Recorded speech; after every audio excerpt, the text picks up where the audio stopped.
Let's begin. The court is now in session for the trial of Miss Lana Skye.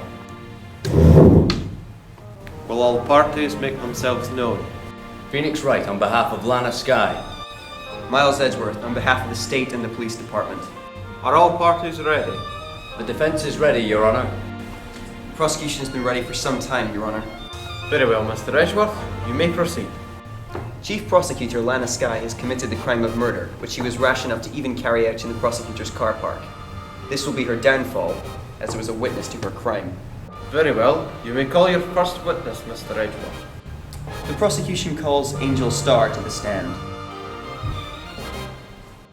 Will the witness state her name and profession, please? The name's Angel Starr. I'm the manager and proprietor of Lunchland.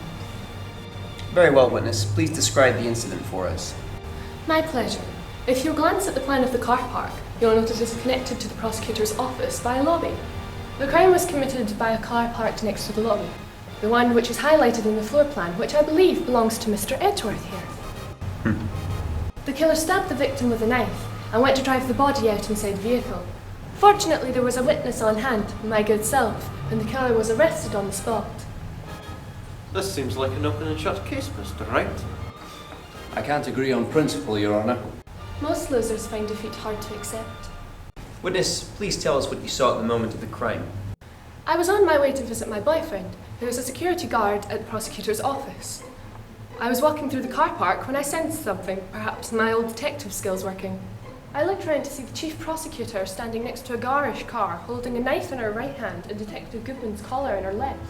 Then she thrust the point of the knife into Goodman's chest. Somehow I knew a day like this would come. How?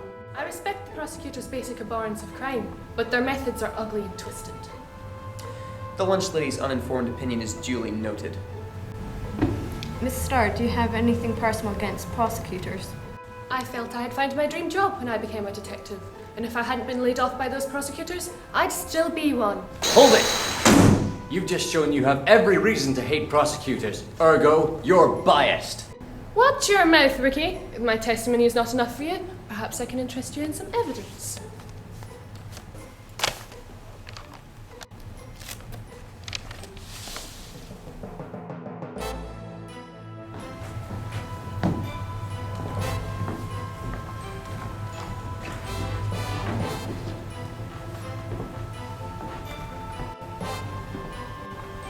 The instant I saw what was happening, I took this picture. This is the first time I've seen this. You think I'd show you? A prosecutor? Think again. Yes, this is definitely the defendant. The court accepts this into evidence. So this was taken the moment after the crime occurred. Indeed. One look at the woman in the photo will tell you that the crime she committed was cold, calculated, and premeditated. Witness, kindly restrict your testimony to what you saw, not what you thought. Never underestimate my powers of deduction. Lana Skye intended to murder Detective Goodman. That's why she called the victim all the way to the prosecutor's office. And I'm sure that she had a grudge against the victim. Nothing else could drive her to plunge the knife in again and again. Objection! I shouldn't have to explain this, but there's no way you could have seen that. What are you talking about? If you look at the victim's autopsy report, you'll see that he died of a single stab wound, but you claim to have seen many stabs. What? But I thought... Witness, how can you account for this inconsistency? Well, when she raised the knife, I thought I saw blood in her chest. You mean blood spilled from the victim? Yes, but if she only stabbed him once, I must have mistaken the red muffler for blood. Objection! God's sake! Careless mistakes seem to be your party piece, Miss Starr. The defendant was not wearing a muffler, red or otherwise, as you yourself demonstrated in this photograph. But that can't be. I'm positive. With all due respect, I'm not surprised you were sacked as a detective. Now, can we get back to the trial? Indeed, witness. Please testify about the moment you apprehended the suspect. Very well, Your Honor. I can remember some things accurately at least. After the murder, the suspect ran into the lobby. I quickly caught her, explained her rights to her, and arrested her on the spot. Oh, and when I arrested her, she mentioned the muffler. That's what confused me before. Hold it! She mentioned the muffler. What did she say? I'm afraid I don't know, Mr. Attorney. She didn't say it to me. She was talking on her phone at the time. You mean this phone, Miss Starr? Ultimately, yes, but she tried to use the emergency phone in the lobby first. Okay, let's recap. So, you claim that you saw her stab Detective Goodman while he was in the trunk of my car. Then, she went to the lobby, where the emergency phone is located, and tried to call someone.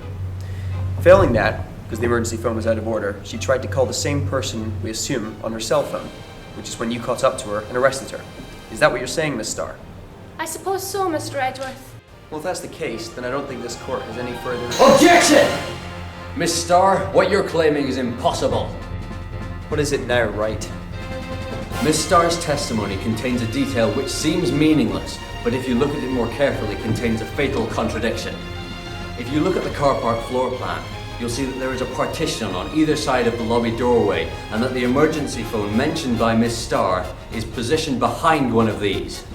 So what's your point, Mr. Wright? My point is that if you take into account Miss Starr's position within the car park, there's no way she could have seen Miss Skye try to use that phone because the partition blocks her view. Well, maybe she didn't remember her position correctly. That would be the obvious conclusion, Your Honor, except that Miss Starr has already provided us with proof about her position within the car park. This photograph. So what are you saying, Mr. Wright? Miss Starr, I put it to you that you saw the actual crime from a completely different place. Nonsense. Why would she lie about something like that? It doesn't make sense, does it, Mr. Edgeworth? But it makes even less sense that she would lie about something as insignificant as a phone call. Okay, Mr. Wright. Enlighten us. Where was she when she saw the crime? I would have thought you'd be able to answer that yourself. There's only one other room that looks onto the car park, and it just so happens that Miss Starr has access to that very room. Didn't you mention your boyfriend was a security guard? You saw the entire thing through the car park security cameras. Very good, Mr. Wright. I believe you've cracked it. Miss Starr, what have you done? I know what I did. I did what had to be done for justice to prevail. Objection! Even if the witness lies about where she was when she witnessed the crime, the fact still stands. The murder took place. This photograph proves that. Objection! Still stands? I don't think so. The witness quite clearly has a grudge against Miss Skye, and I won't allow this to interfere with our judgment.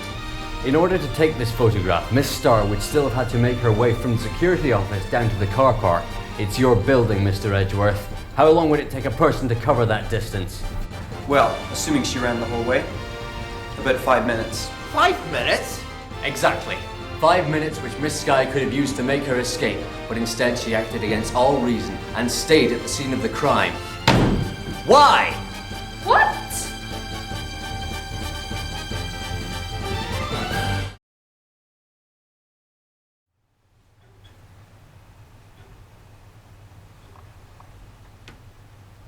Mr. Wright, What? are your trials always like this? Only on a good day. Morning, partner. Mr. Marshall, I thought I'd come down and see how the trials go. But now I'm here, everyone's running around over the chief prosecutor's muffler. they're not after her muffler. She wasn't wearing it that day. My recollection says different. I saw the chief prosecutor at the award ceremony, and I definitely remember seeing her wearing a muffler.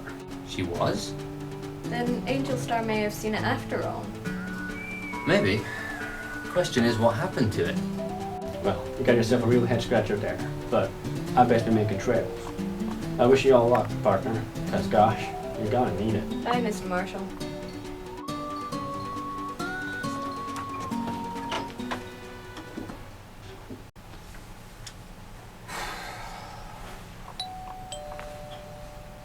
With all parties in the case of Skye, please return to the courtroom. Sounds like they're calling us back in. That was quick. Well, hopefully it means the investigation produced some results.